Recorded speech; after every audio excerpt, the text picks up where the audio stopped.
Welcome to tutorial 4, and here we'll look at a problem. We have two lists and we want to know whether they contain the same elements or not.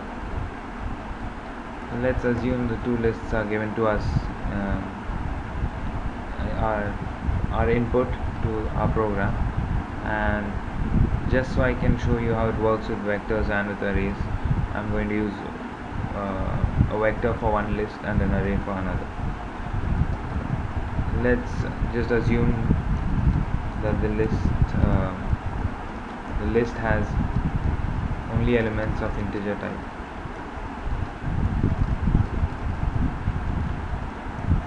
So I'll create a vector for the first list, A, and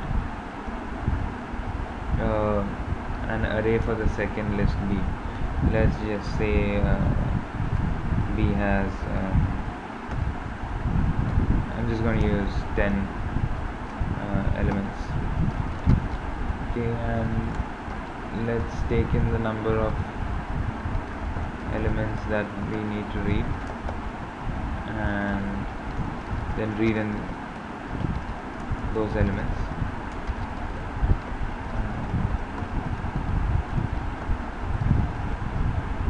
Okay, I've done B first since that's easier if you're moving from C, I guess.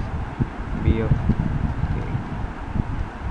int num C and num, and B of I equal to num. And for A, we can push num into A. We could have initialized it as well, but that's just that could be wasting some space. So here we won't be wasting any space, since we won't be allocating any extra space that goes unallocated. And now, how do we find out if the list contains the same elements? Not necessarily in the same order, just the same elements. So one way of doing this would be to sort the list.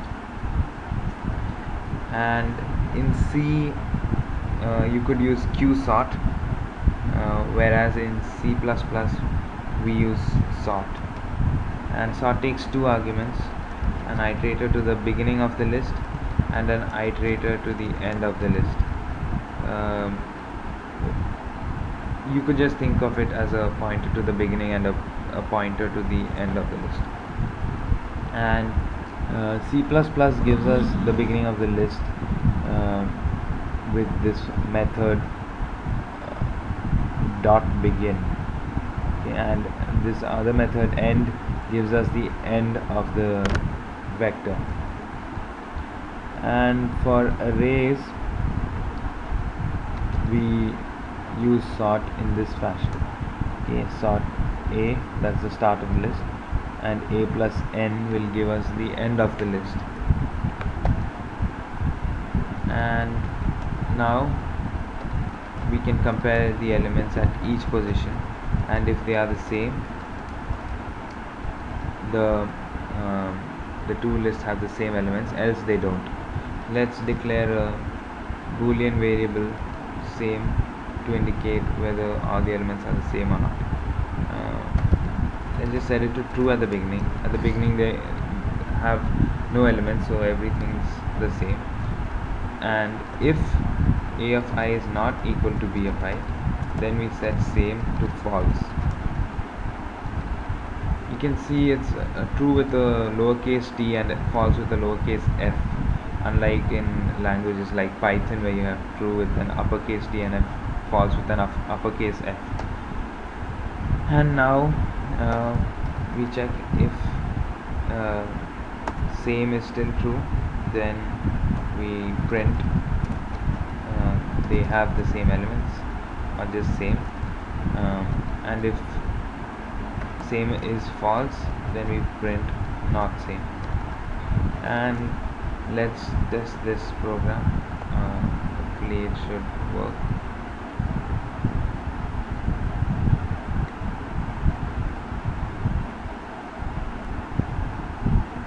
Okay, what you see on the screen is a little outdated. CodeBlocks hasn't reloaded the file yet. Okay, and there's an error. Okay, sort wasn't declared. So yeah, this looks like a good time to show you uh, how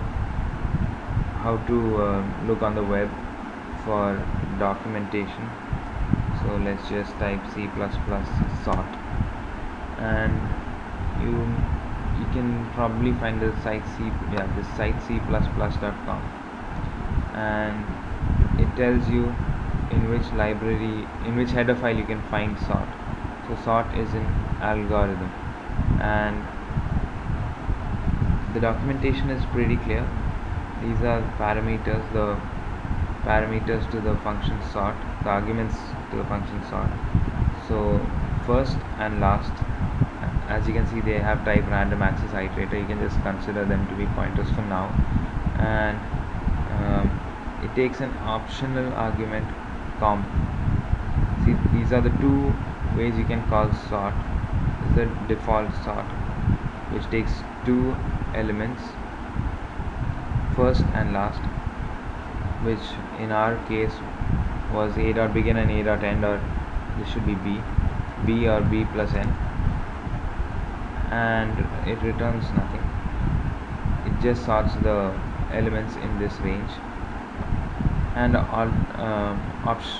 optionally we can pass in an argument comp, which I'll show you in the next tutorial, which allows us to compare these elements on a customized basis using a custom compare. So if you scroll down, you can see the return value. There's no return value, and if you scroll further down, you can see an example with the output of the example, and then there's stuff like the complexity and any exceptions thrown and similar methods. So this is how you mainly use the reference at c++.com. Now back to our program. Our error was we hadn't included the header file for sort. So as we saw in c++.com, that header file is algorithm. So let's just go ahead and include that, and now we should be good to go.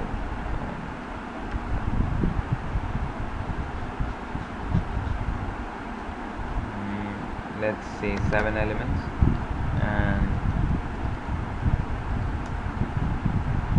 okay, I forgot to take an input twice. Let's just see a num again, and yeah, now this should work.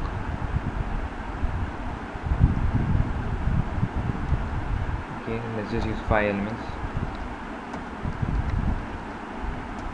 and it says that they are the same, and let's test it for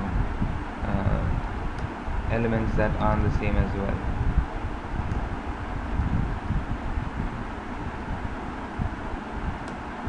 And you can see it says not the same elements. So thanks for watching. That's it for tutorial number 4.